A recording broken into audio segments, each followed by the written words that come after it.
So in general, I mean, one thing we find is that people treat machines somewhat like people, but not very much. It's interesting, take any social science phenomena, you'll see that you can find an example of a person treating a machine as if it was a person.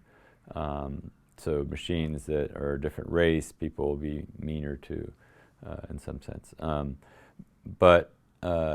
There's a big gap, and increasingly the way we've been looking at it is in terms of a psychological theory called mind perception theory, which argues that when we interact with others, we attribute some capacities to their mind. Do they have the ability to think? Do they have free will? Do they have the ability to feel? Do they suffer?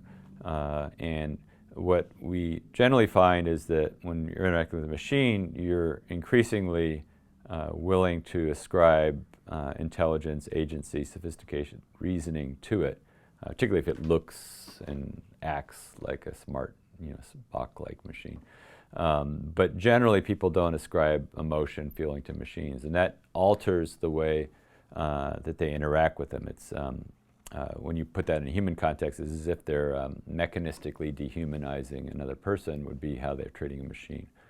But then we also find that if you can convince this person that this machine feels, whether it shows emotion in the interaction, then it starts shifting their mental attributions, so now they think it has both agency and emotion, and now they start treating it more like a person. So in a sense, emotion seems to be a very important lever to the extent you can endow a machine with something like emotion, it'll get people to treat it much more socially, for good or ill.